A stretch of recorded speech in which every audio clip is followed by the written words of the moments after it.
بسم اللہ الرحمن الرحیم۔ حضرت علی رضی اللہ تعالیٰ عنہ نے ارشاد فرمایا، خاموشی ایک عظیم نعمت ہے، خاص طور پر اس وقت جب اختلافات زیادہ ہوں، آوازیں بلند ہوں، علم کی کمی ہو اور دلیل کی کوئی اوقات نہ ہو۔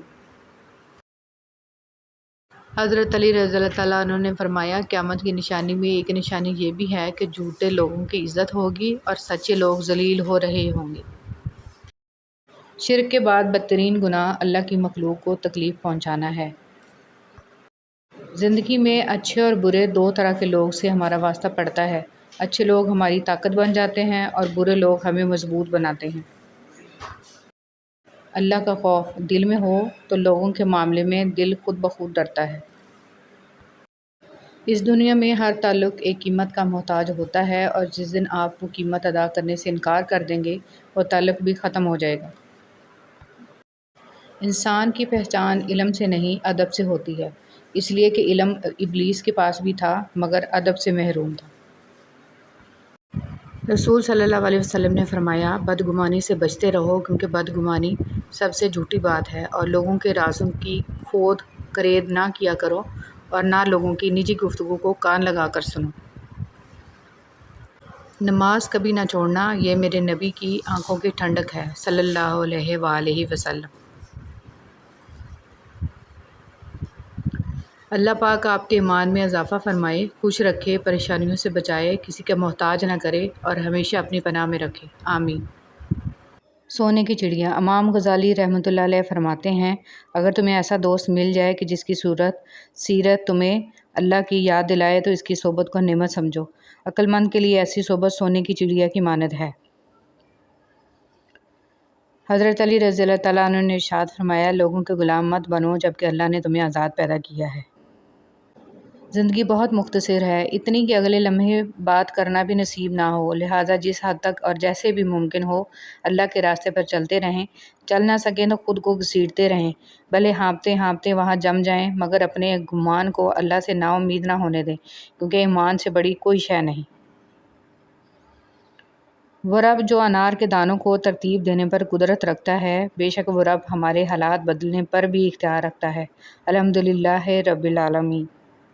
جو کسی کا برا نہیں چاہتے، ان کے ساتھ کوئی برا نہیں کر سکتا، یہ میرے رب کا وعدہ ہے۔ لوگوں کا بھلا ضرور کریں لیکن ان سے یہ امید نہ رکھیں کہ ضرورت پڑنے پر وہ بھی آپ کا بھلا کریں گے۔ ایک شخص نے ایک بزرگ سے کہا، میں سکون چاہتا ہوں۔ بزرگ نے فرمایا، اس جملے میں سے میں نکال دو، یہ تکبر کی علامت ہے۔ چاہتا ہوں نکال دو، یہ خواہش نفس کی علامت ہے۔ آپ کے پاس صرف سکون ہی رہ جائے گا۔ امیر المومنین حضرت علی رضی اللہ تعالیٰ عنہ نے ارشاد فرمایا، موت حتمی ہے، رزق تقسیم ہو چکا ہے، بس اس کی تاخیر سے تمہیں غمگین نہیں ہونا چاہیے، کیونکہ حرص اسے کھینچ کر نہیں لا سکتی اور پاک دامنی سے واپس نہیں لوٹا سکتی۔ اور تحمل کرنا مومن کو۔ حضرت علی رضی اللہ تعالیٰ عنہ نے ارشاد فرمایا، اگر کسی کا ظرف آزمانا ہو تو اس کو زیادہ عزت دو، وہ اعلیٰ ظرف ہوا تو آپ کو اور زیادہ عزت دے گا، اور کم ظرف ہوا تو خود کو اعلیٰ سمجھے گا۔ آج کی بات، انسان کا بہترین ساتھی اس کی صحت ہے، اگر اس کا ساتھ چھوٹ جائے تو وہ ہر رشتے کے لیے بوجھ بن جاتا ہے۔ اپنی صحت کا خیال رکھیں۔ حضرت خواجہ معین الدین چشتی رحمۃ اللہ علیہ، دل کی تخلیق کا مقصد یہ ہے کہ وہ عشق کے گرد گھومے اور طواف کرے، اور وہ عشق صرف اللہ اور اس کے رسول صلی اللہ علیہ وسلم سے ہو۔ حضرت علی رضی اللہ تعالیٰ عنہ نے ارشاد فرمایا، انسان کو اس کی برائیوں سمیت قبول کرنے والا ہی اچھا دوست ہوتا ہے، ورنہ خوبیاں تو دشمن کو بھی متاثر کرتی ہیں۔ حضرت علی رضی اللہ تعالیٰ عنہ نے ارشاد فرمایا، میں جنت کے شوق میں عبادت نہیں کرتا، یہ تجارت ہے، اور نہ ہی جہنم کا خوف کرتا ہوں کہ یہ غلامی ہے، میں صرف اور صرف اس لیے عبادت کرتا ہوں کہ میرا رب عبادت کے لائق ہے۔ رسول صلی اللہ علیہ وسلم نے فرمایا، اللہ تعالیٰ نے ارشاد فرمایا، اے میرے بندو، تم رات دن گناہ کرتے ہو اور میں تمام گناہوں کو معاف کرتا ہوں، لہٰذا مجھ سے بخشش طلب کرو، میں تمہیں بخش دوں گا۔ کبھی بھی خود کو اتنا قیمتی مت سمجھنا کہ ہر کوئی تمہیں دل سے نکال دے، کیونکہ جس چیز کی قیمت زیادہ ہوتی ہے اسے لوگ اکثر چھوڑ دیتے ہیں۔ کچھ نیکیاں ایسی بھی ہونی چاہیے جن کا اللہ کے سوا کوئی گواہ نہ ہو۔ رضی اللہ تعالیٰ عنہ نے فرمایا، زندگی تھکا دینے والی چیز ہے، اور جب تم تھک جاؤ تو اپنے رب کو یاد کر لو، کیونکہ سکون تو صرف اللہ کے ذکر میں ہی ہے۔ مزاج کے خلاف بات پر مسکرا کر نظر انداز کر دینا لڑنے سے بہتر ہے۔ آپ کے الفاظ بہت طاقتور ہیں، وہ کسی غمزدہ کے دل میں امید کی کرن لا سکتے ہیں یا وہ اسے مزید کرب میں مبتلا کر سکتے ہیں، اس لیے ہمیشہ ان کو ذہانت سے منتخب کریں۔ جملہ بہت چھوٹا ہے لیکن اس کی طاقت بہت زیادہ ہے۔ اللہ کی طرف آ جاؤ اس سے پہلے کہ اللہ تمہیں اپنی طرف بلا لے۔ سیدنا ابو ذر رضی اللہ تعالیٰ عنہ کہتے ہیں کہ میں نے کہا، اے اللہ کے رسول مجھے نصیحت کیجیے۔ آپ صلی اللہ علیہ وسلم نے فرمایا، جب تم سے کوئی برائی ہو جائے تو اس کے بعد کوئی نیکی کرو جو اسے مٹا دے۔ میں نے کہا، اے اللہ کے رسول کیا لا الہ الا اللہ کہنا بھی نیکی ہے؟ آپ صلی اللہ علیہ وسلم نے فرمایا، یہ تو افضل نیکی ہے۔ برداشت کے کانوں سے سنو، رحم کی آنکھوں سے دیکھو اور محبت کی زبان سے بات کرو۔ اگر آپ کا دل خالص و پاکیزہ ہے تو دنیا کی کوئی شیطانی قوت آپ کا محاصرہ نہیں کر سکتی۔ آدمی کے برا ہونے کے لیے یہی کافی ہے کہ خود بھی نیک نہ ہو اور نیک لوگوں کی برائیاں بھی کرتا رہے۔ خاموشی سے بڑا کوئی جواب نہیں ہوتا، لیکن خاموشی سے بڑا کوئی عذاب۔ بسم اللہ الرحمن الرحیم۔ جب آپ کی آنکھوں میں بہت سے آنسو جمع ہو جائیں، جب کسی سے کچھ کہنے کا حوصلہ نہ ہو، تو آپ کبھی پریشان نہ ہونا، بس اللہ کی طرف دیکھنا اور اسے ایک محبت بھری نظر کے کرم کی دعا کرنا۔ بے شک وہی تو ہے جو روتے کو ہنسا دیتا ہے، وہی تو ہے جو بگڑی بنا دیتا ہے، اور وہی تو ہے جو ڈوبی نیا پار لگا دیتا ہے۔ بس اس سے امید رکھنا، اس پہ یقین رکھنا۔ امام شافعی رحمۃ اللہ علیہ فرماتے ہیں، لوگوں کی باتیں پتھروں کی طرح ہوتی ہیں، ان کو پیٹھ پہ لاد لو گے تو یہ پیٹھ ٹوٹ جائے گی، ان کو اپنے قدموں تلے ایک برج بنا لو تو ان پر چڑھ کے بلند ہوتے جاؤ۔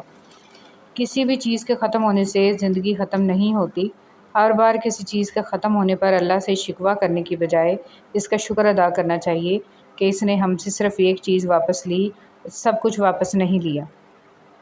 ہمارے وہ الفاظ بھی تحفہ ہیں جو دوسروں کو آگے بڑھنے کا حوصلہ دیتے ہیں۔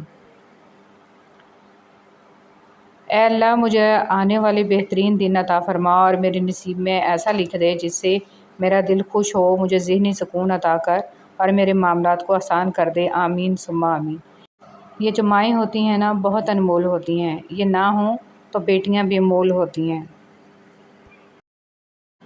گھر کو سونا کر جاتی ہیں، مائیں جانیں کیوں مر جاتی ہیں۔ والدین اور درخت بوڑھے ہو جاتے ہیں لیکن ان کی چھاؤں ہمیشہ گھنی ہوتی ہے۔ اے ہمارے رب، ان دونوں والدین پر رحم فرما جس طرح انہوں نے مجھے بچپن میں پالا تھا۔ ماں کسی بھی عمر میں آپ سے بچھڑ جائے زندگی کا نقشہ ہی بدل جاتا ہے۔ ماں پہلی اور آخری بہترین دوست ہوتی ہے۔ ماں کو کھونے کا نقصان کبھی پورا نہیں ہو سکتا، لیکن آپ اس نقصان کے ساتھ جینا سیکھ جاتے ہو۔ وہ آپ سے کبھی بھی دور نہیں جاتی، ہمیشہ ساتھ ساتھ رہتی ہے، آپ کی سوچوں میں، آپ کے دل میں۔ اس بے چین دنیا میں اگر کوئی سکون میں ہے تو یقیناً اس کا تعلق اللہ سے ہے۔ یہ بات معنی نہیں رکھتی کہ آپ کتنی زبانیں سمجھ سکتے ہو، صرف دلوں کو سمجھنا ہی آپ کو اہم بناتا ہے۔ مولانا جلال الدین رومی رحمۃ اللہ علیہ۔